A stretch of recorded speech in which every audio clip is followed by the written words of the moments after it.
Obadiah is, I believe it's actually the shortest book in the Old Testament.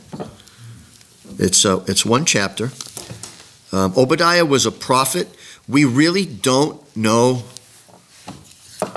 much of anything at all about him. We don't know what he did for a living. We don't know where he came from. We have no lineage. No family tree. I believe Jeremiah, is it Jeremiah that quotes him? I think it's Jeremiah that quotes him. So we know that he comes before. He is a pre-exile prophet. We can't actually pinpoint the years or the very specific era. And there's a lot of debate about that. But I think in the end, it's not that relevant. What is relevant is what it is that he has to say. So we're going to start in verse 1. And I believe Obadiah is going to explain himself quite well. I'm reading from the Amplified Version here. So some of the words I'm actually going to expand on and give the meaning as we go. Verse 1. The vision of Obadiah. Thus says the Lord God concerning Edom. We have heard tidings from the Lord, and an ambassador is sent forth among the nations, saying, Arise, and let us rise up against Edom for battle. Behold, I will make you small among the nations. You shall be despised exceedingly. The pride of your heart has deceived you, you dweller in the refuges of the rock, whose habitation is high, who says in his heart, who can bring me down to the ground? All right, let's stop right there. There's an awful lot to deal with and unpackage right there.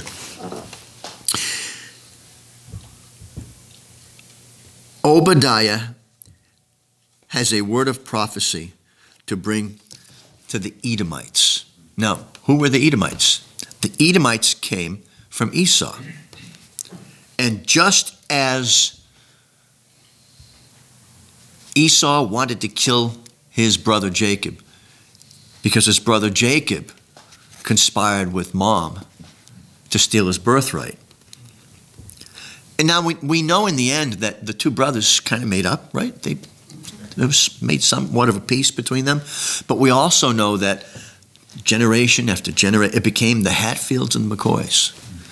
Except it was always the Edomites nipping at the heels of the Israelites, always seeking to destroy them over and over and over again. So what began as a feud between brothers eventually became, I'm going to chase you down, I'm going to hunt you down, I'm going to do whatever I can to put your life, your effort to walk with your God in disarray.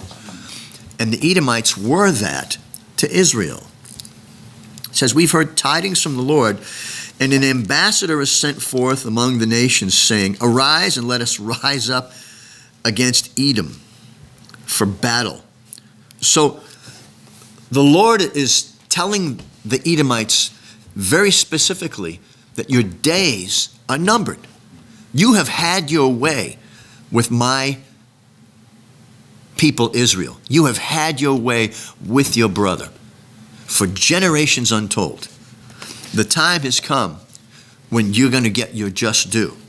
It says in verse 2, Behold, I will make you small among the nations, Edom. You shall be despised exceedingly. And that's expanded on in verse 3. The pride of your heart has deceived you, you dweller in the refuges of the rock, whose habitation is high, who says in his heart, who can bring me down to the ground? If you went to where Edom was today, what you see is they built in the face of the rock their city. And I mean, they weren't cave dwellers. They built extravagant palaces in the rocks. And they built them up on high so that you couldn't get to them. It was difficult to defend yourself against Edom because anybody walking by was like a bunch of ants or just bing, bing, bing, bing, bing. They had their way with anybody that went by, and they were extremely proud. Like anyone who believes they have power over everybody else, who believe they have position over everybody else, they were very, very stubborn and very proud and very arrogant. And they loved the fact that they were set up on high. We love it. This is who we are. Now, as you recall, Moses at one point wanted to bring the Israelites through the Edomites' territory. In fact, they said, you know what? We don't want any of your food. We don't want your women. We don't even want water. We just want safe passage through. And what did the king of the Edomites say? No, sorry. Sorry. You stole our birthright. Not happening. We hate you guys. Don't you get that? Why even negotiate with us? Second of all, we're in a position that we could nip you all off as you went by. We could do it. We could do it. We'd be like a bunch of cats sitting on a shelf watching the mice go by. Not a single mouse would make it. Moses, yes, but all we want is safe passage. We want nothing from you. We just want to get through. No. So the Israelites had to sort of bow their hearts and go way out of their way to go where they were going. It wasn't just with Moses. It didn't stop there. It seems that every time nations arrayed themselves against Israel in battle, the Edomites were right there with them. Oh, you want to go after Israel? We'll come along for the ride. Always, every single time. You go through the Old Testament, you see it over and over. Every time somebody went in battle against Israel, the Edomites were there with them. And if they weren't there with them, they were supplying them with whatever they needed. Oh, you want passage through? Sure, you can go right through. We'll even give you things that we'll give you provisions as you go through. They were always nipping at them, always trying to defeat them. It says, the pride of your heart has deceived you, you dweller in the refuges of the rock. You believe that you are something that you are not. First of all, you didn't get the birthright. Second of all, I have made my child Israel a mighty nation, as I promised Abraham that I would do. I have fulfilled my promise, and I will continue to fulfill my promises. That's God. Edomites are like, sorry, but we are somebody. We are special. We are set apart. Set apart unto who? Set apart unto yourselves. If you're set apart unto yourself, everything you do will bear no godly fruit. It will only bear destruction and chaos and division and everything that is set against God. The Edomites were constantly set against God. And yet, this is Israel's brother. Israel's brother. But they were dead set against God, simply because God had Israel in his hands. And that was enough for the Edomites to continue to despise Israel. You know, if you look around the world today, the world is becoming, in relation to Israel, a larger and larger and greater collection of Edomites. In a sense, you see nation after nation after nation today lining up against Israel. And anytime something happens politically in Israel that people think they can get an advantage, or one nation or one king or one ruler or one president decides that, you know what, this is going to be to our advantage. They're looking, the world is surrounding Israel. And everybody's watching Israel. Everybody's waiting to see what happens. And as we watch one nation after another line up against them, we know what's coming because we've got the book. But Israel doesn't yet know what's coming. But just as God promised that there would come an end to the Edomites, so will there come an end to any that lines up, any nation that lines up against Israel. That's promised. The pride of your heart has deceived you, you dweller in the refuges of the rock, whose habitation is high, who says in his heart, who can bring me down to the ground? Who's going to bring me down? Who's going to knock me down? Israel? No. No, they have to come to me to ask permission to get by. Israel's not going to knock me down. Israel's God? No, they haven't knocked me down yet.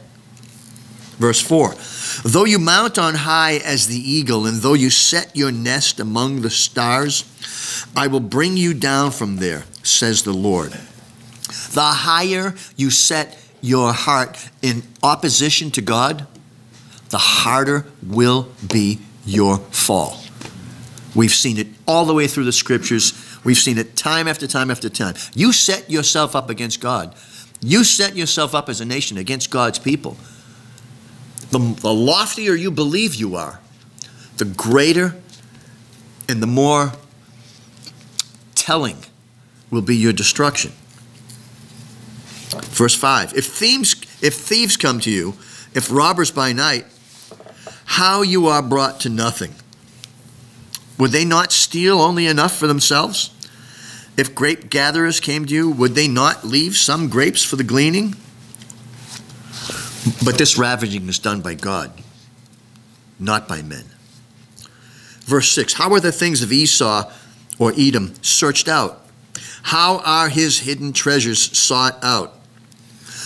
Everything that you, Edom, that you, Esau, are holding to yourself that you think is worth something, everything that you have decided is valuable to you will be made nothing.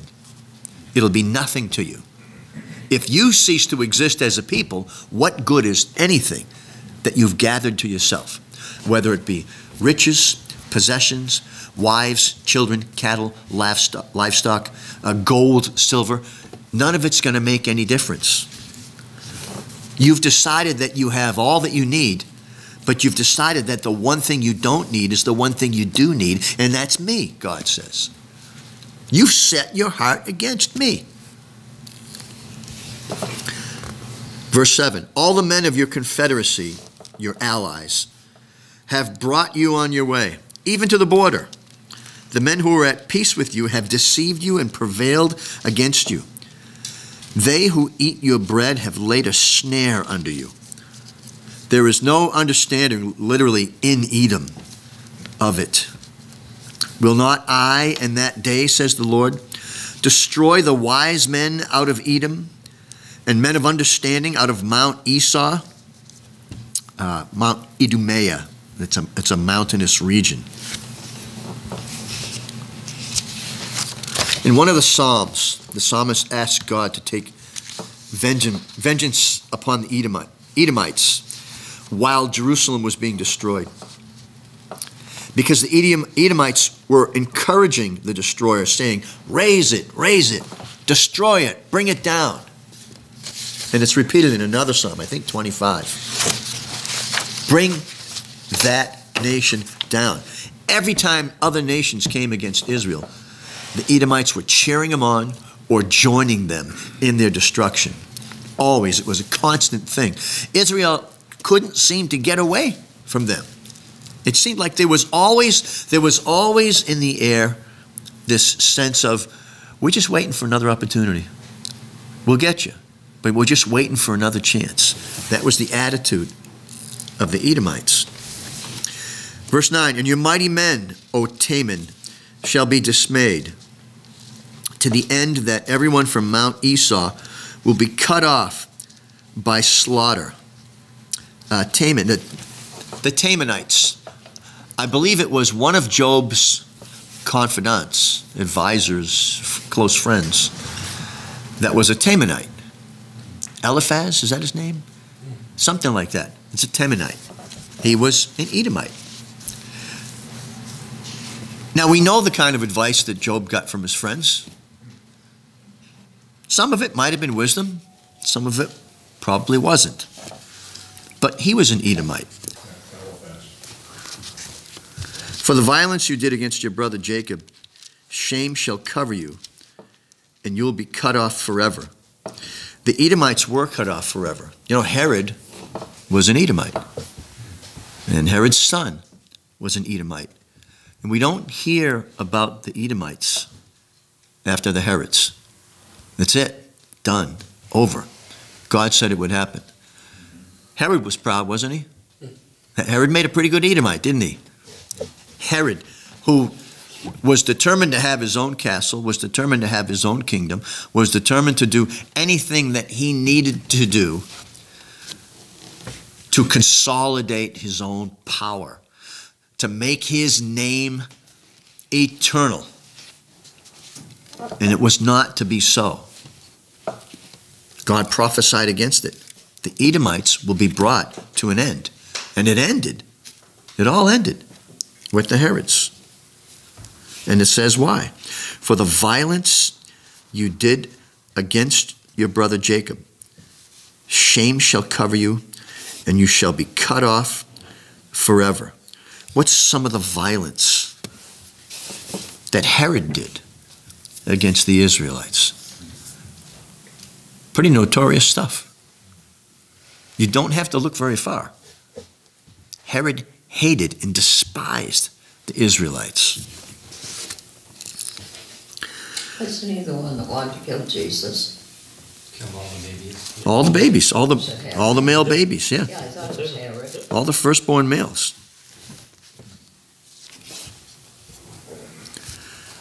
On the day that you stood aloof from your brother Jacob, on the day that strangers took captive his forces and carried off his wealth, and foreigners entered into his gates and cast lots for Jerusalem, you were even as one of them. But you should not have gloated over your brother's day, the day when his misfortune came and he was made a stranger.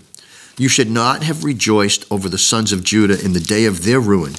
You should not have spoken arrogantly in the day of their distress. There were times when God disciplined Israel, just as a father would bring correction to his son who had gone his wayward way.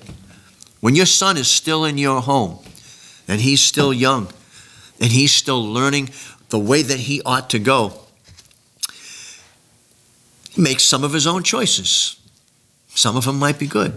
Some of them might be really destructive. And as a father, you have a responsibility to take that youngster, grab him by the scruff of his neck and say, hey, you're going the wrong way. We're going to set you on the right path. Now, if you go back the wrong way again, the next time I correct you will be more painful. And if you do it again, the next time I correct you will be so painful, you will never think about doing it again. Because you love your son. You want your son to get it right. You want your son to walk in a way that is honorable and respectful and productive. And if you're a believer, that brings glory to God. Well, that was God's attitude towards Israel. I will correct Israel. But every time God brought correction to Israel, the Edomites thought it was the greatest thing. They laughed and they made sport. And this is great. Man, they're getting what they deserve. God's telling them here in verse 12, you shouldn't have gloated. You should not have gloated. You should not have made yourself proud. It's a thing that we can be guilty of too. I have to admit, it's a pet peeve of mine. It grieves me when people find pleasure in other people's pain or other people's dismay. There used to be a show on TV, and I couldn't tell you what the name of it was, but they would show what they thought were the funniest videos that people ever took, home videos and stuff. And I remember... America's funniest video. Yeah, America's... Somebody getting hurt. People getting hurt, and I couldn't watch it. I said, Carolyn, I can't watch this. This is hilarious. No, it's not hilarious. So we just stopped watching it. If somebody is getting physically hurt, if someone is having their heart torn out emotionally, I don't find it funny. It is not funny. It is not funny at all. The Edomites not only had no love or even an ounce of respect for their brothers, the Israelites, they despised them. And any time that Israel went through any kind of chastisement or pain, the Edomites thought it was great and gloated over them.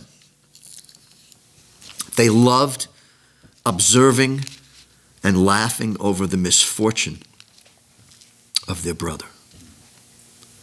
It says in verse 13, you should not have entered the gate of my people in the day of their calamity and ruin. Yes, you should not have looked with delight on their misery in the day of their calamity, and not have reached after their army and their possessions in the day of their ruin. Verse 14, and you should not have stood at the crossway to cut off those of Judah who escaped. Neither should you have delivered up those of Judah who remained in the day of distress. Not only did they gloat over it, not only did they laugh, not only did they think it was funny that the Israelites were being chastised, the Israelites were being pulled out and brought into captivity, the Israelites were being slain. Not only did they love it, but they assisted. Oh, there's one here. There's one there. You know, there's a religion today, very, very large religion, that espouses that. If you can find a Christian or a Jew, pull up a rock, and if he's there, you make sure that he's exposed, that he can be taken care of. This is not a new thing, but this was something that was very distinct to the Edomites in their day. It's almost like a baseball game between two teams, and the pitcher hits the batter in the head with the ball as he pitches it. And the batter comes running out to the mound, and then the two teams come out, and there's a big scrum. And there's one guy on the outside that he runs up, and when somebody's not looking, he pops in the back of the head and walks away with his arms behind his back looking like nothing happened. The Edomites kind of had that attitude. You know what? We'll get away with it. Nobody really cares.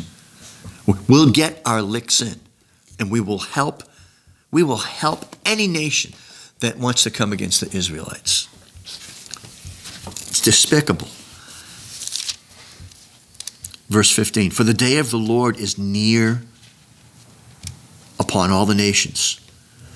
As you have done, it shall be done to you. Your dealings will return upon your own head. As you have done, it will be done to you. He's letting the Edomites know that your end will not come easy. It's not going to be a simple letdown. We're not just going to take you off the staff. You don't get to apply somewhere else for a job. Your end will be every bit as destructive as you sought to bring the end to Israel. As you sow, so shall you reap.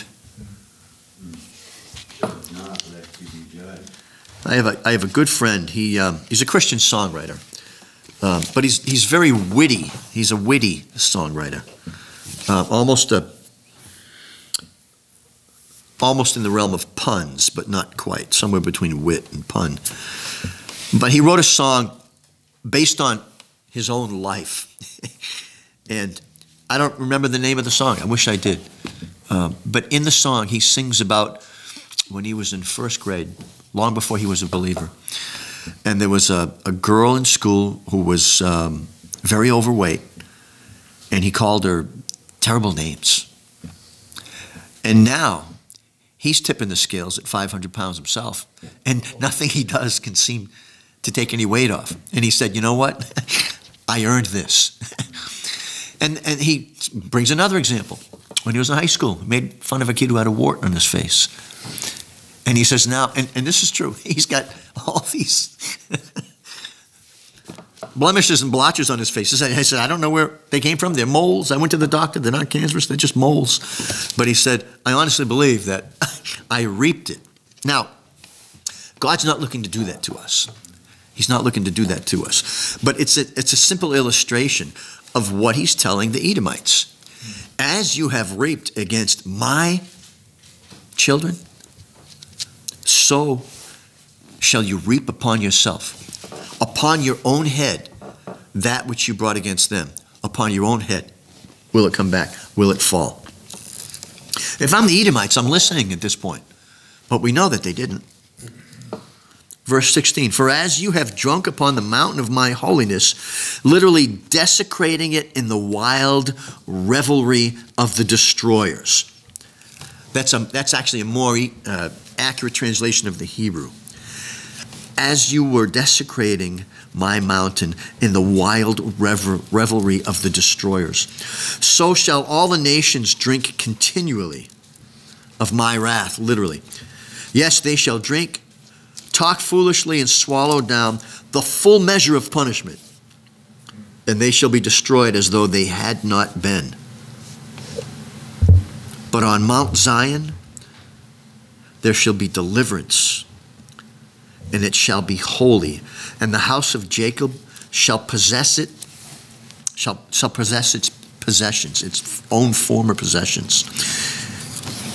Some of this is telling about what was to be, what is coming in the future. Israel one day will come into that promised relationship with the Lord when they have accepted the Messiah. That day will come. We're not there yet, but we can see it approaching. It's funny because we sit here from the perspective of understanding everything that has happened, everything that has been written since Jesus was resurrected, since all of that took place. We have a set of eyes that gives us a picture into what is coming for Israel. The day will come when they as a nation will turn to him. And what a glorious time that will be. Israel will become the evangelists of the world. Praise God for that. In the meantime, they've been restored as a nation. That wasn't ever supposed to happen, except according to God. And it has happened. The spirit of Esau is still pounding them today. Sure. Everywhere. Esau's a picture of the world. Yeah, and it reaches from our own White House all the way across now.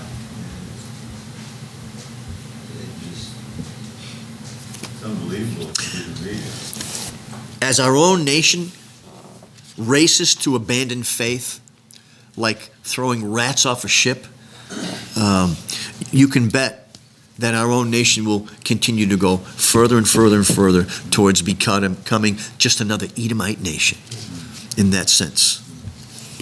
We were supposed to be the greatest friend of Israel, and for a time we were. If we're turning our backs on God, do you think we're going to support Israel? Absolutely not. Absolutely not. And yet, we still ought to be. The house of Jacob shall be a fire, verse 18, and the house of Joseph a flame. But the house of Esau shall be stubble. They shall kindle and burn them and consume them, and there shall be no survivor of the house of Esau, for the Lord has spoken it. Boom. Done. Done. It's over. You've had your fun. Congratulations. Your reward, you have lived it. Now it's time to reap what you have sown. Verse 19, they of the south, literally the Negev, shall possess Mount Esau, and they of the lowland, the land of the Philistine. They shall possess the land of Ephraim and the fields of Samaria, and Benjamin shall possess Gilead across the Jordan. And the exiles of this host of the children of Israel, who are among the Canaanites, shall possess Phoenicia as far as Zarephath. And the exiles of Jerusalem, who are in Sepharad, shall possess the cities of the south. And deliverers shall go up on Mount Zion to rule and judge Mount Esau. And the kingdom and the kingship shall be the Lord's. The day is coming when the Lord God is going to have his way. Think about this. Obadiah's name is servant of the Lord, literally servant of Yahweh. He who serves Yahweh. If that's all we know about Obadiah, that and what he has said, then that should be more than enough. He who serves Yahweh, he who serves the Lord God, he who serves the Lord, he who serves Jehovah. Deliverers shall go up on Mount Zion to rule and judge Mount Esau, and the kingdom and the kingship shall be the Lord's. As short and brief as a prophecy this is, he's hitting on a lot of buttons here. He's talking about that which is going to come to the Edomites, very specifically, but he's also talking about that which is promised to Israel and which will be fulfilled. All of that.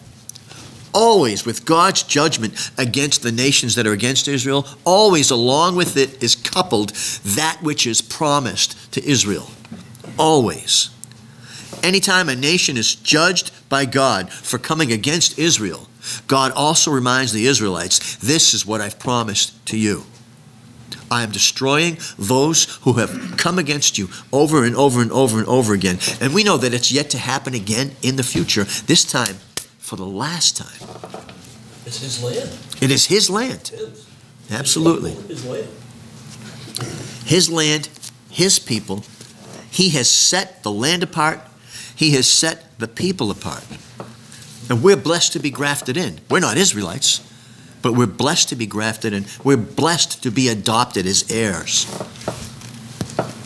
And we rejoice over all that has been promised to Israel that will be fulfilled. We rejoice in it. If you or if I are the last Christian left on earth and see this fulfilled, we will rejoice. We will rejoice. In the meantime, Lord, come quickly. Because as we see the days wind down, and we see time speeding up, and we see evil getting a greater foothold, and we see all that stands against Almighty God running as fast as it can, we know what's coming. And what's coming for us is the fulfillment of a great promise. What's coming for those who deny him is an utter nightmare that will have no end.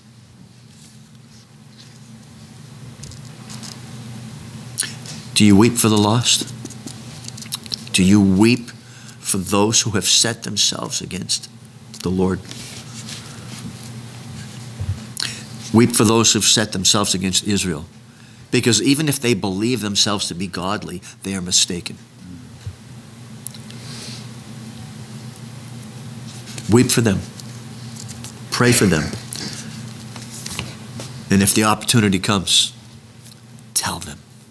Tell them of the hope that we have in Christ, apart which there's nothing worth living for. Amen? Amen. Very simple study, very simple word. Let's pray. Father, thank you. Thank you for fulfilled promises. Thank you for promises yet to come that we can look forward to. Thank you that we need not fear even our enemies. Because as we see here in this simple but very pointed prophecy, it's all in your hands. You have the end from the beginning, and you will see to it that those who have arrayed themselves against you and against your people will be judged for it. But Lord, we ask you, come quickly. Come quickly, Lord, and take your church home. But in the meantime, Father, fill us to overflowing with your Holy Spirit, that you might spur us on to do your work and reap one final harvest. We pray it in Jesus' name. Amen.